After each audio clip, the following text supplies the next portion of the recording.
Today is a day of show and tell. This right here is a time capsule. And this has not been opened since about 1978. What this is, and to you, many of you, you probably have recognized, this is like a 5-gallon tin storage container. And this contains wheat from around the late 1950s, 1960s. This is wheat that my parents purchased for their survival kit, their survival supply.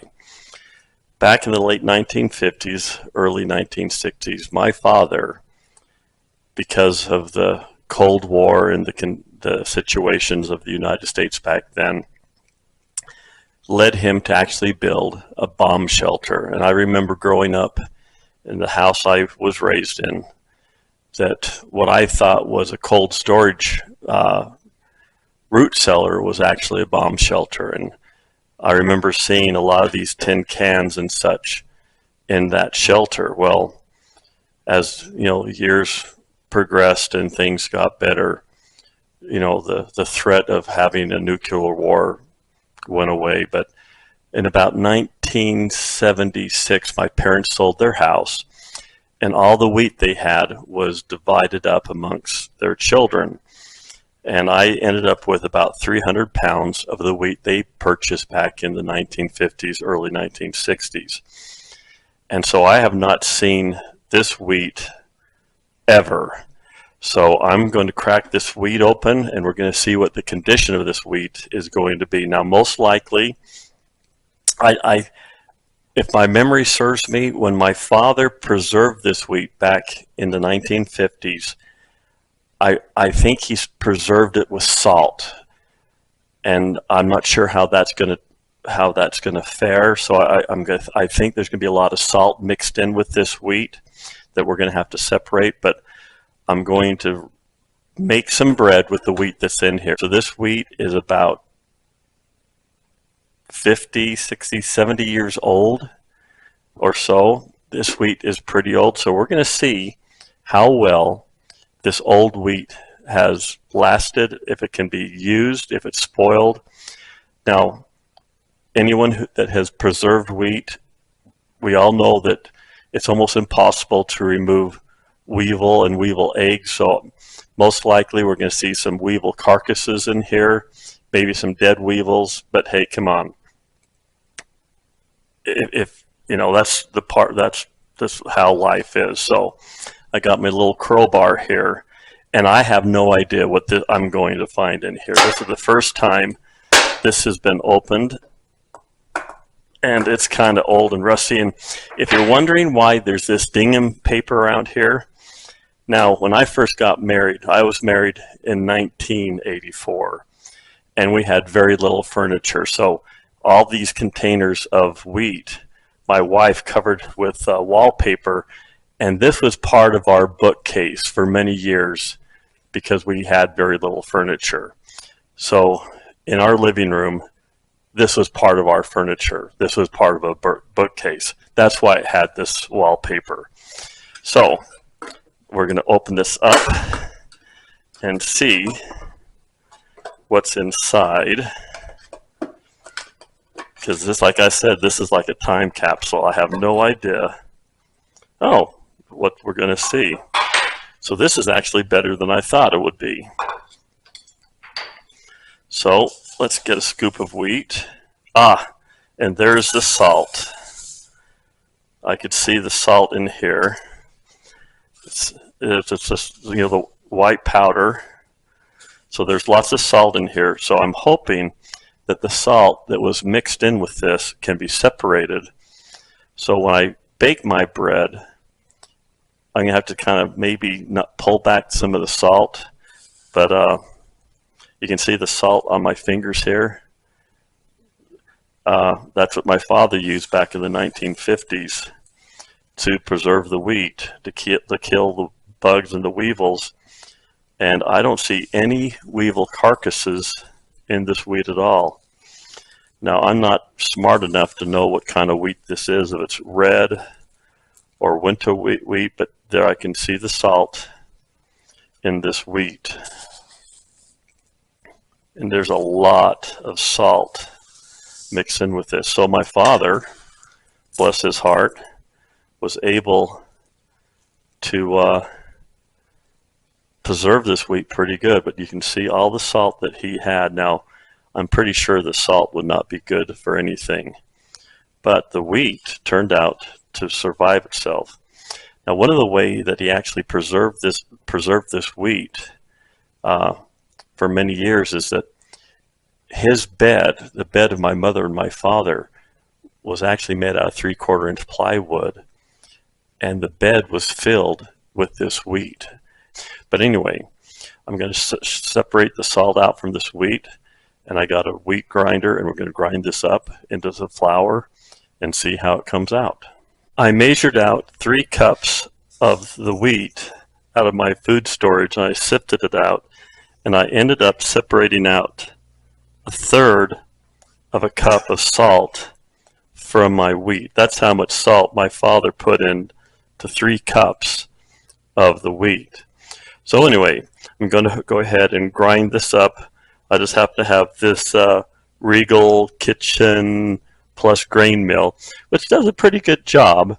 So I'm going to go ahead and grind my wheat into flour, and it's a pretty noisy operation.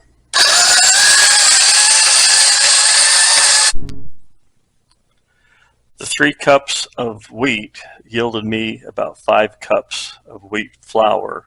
So now on with the bread recipe. We're going to start with our sponge. So we're going to start with 1 cup of warm water, 1/3 cup of warm milk, and then 1 packet of yeast. And then we have 1 cup, or 2 cups I should say, of our 74-year-old flour. And we're going to whisk this all together. And we're going to cover this and let it stand and let this double in size. And this will take about 90 minutes or so. This is our sponge after an hour and a half of raising, so we're going to go ahead and continue on with our recipe and add the remaining ingredients. We have a teaspoon of lemon juice. If you don't have lemon juice, you can use apple cider vinegar. Then we have 3 tablespoons of butter, unsalted. And then we have 3 tablespoons of honey.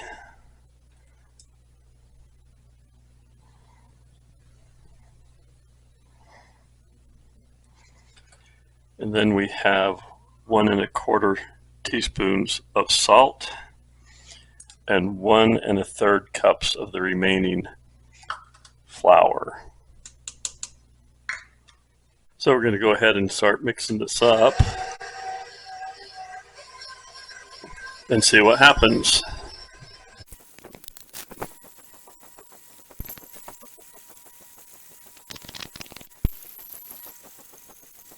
So this is my dough, shaping it for the pan, getting ready to rise it, and we're just going to go ahead and cover this. And I have a nice warm place for it, and we're going to put it in a nice warm place for about an hour or so and see what happens. So you can kind of you can kind of see where it is now, and then we'll compare it in about an hour and see how much it will raise.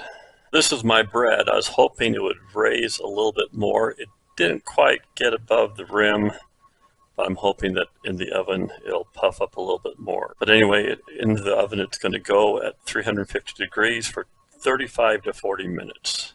But anyway, on we go. This is my bread right out of the oven. It did not raise any more.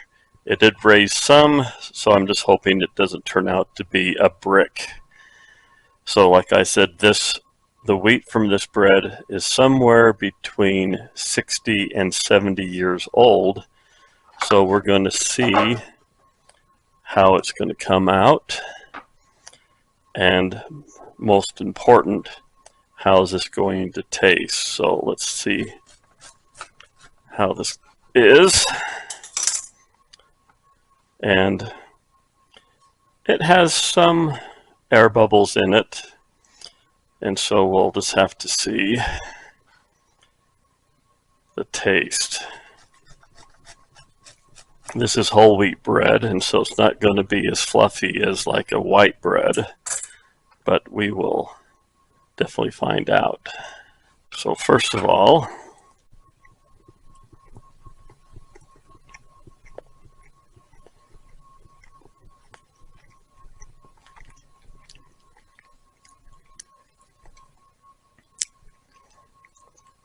well, it tastes like a whole wheat bread. Not bad, but it's not what I'm really used to. So let's give it some butter here.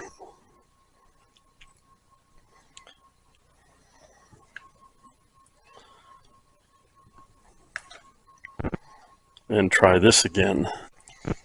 This bread it's okay. I mean, it's a whole wheat bread. It's still kind of dense, and I mean that because it didn't raise as much as I was hoping. And it's edible, and it's something I'm just not used to. Let's try a little bit red currant jam here.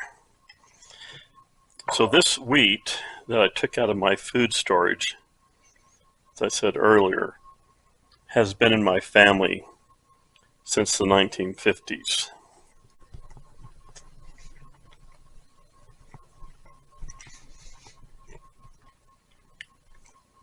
Now that's really good. Of course, I mean, I'm putting jam and butter on bread. What wouldn't be good about it? So all in all, I think this has been pretty good. So this is whole wheat bread. I got the recipe off the internet. I guess it's really not that bad considering how old the wheat was. And this was ground here at home, and I think it was fairly successful. So I think the way that my father stored the wheat, whether it was 60 or 70 years old, if I cracked open this wheat 100 years from now, I think I'd have the same results. So I think the way my father preserved the wheat was, I don't know, ingenious maybe. But anyway, it turned out to be a successful experiment. I hope you learned something new. I sure did. And please subscribe, and I will send you another video soon that might make life just a little bit better. Thank you.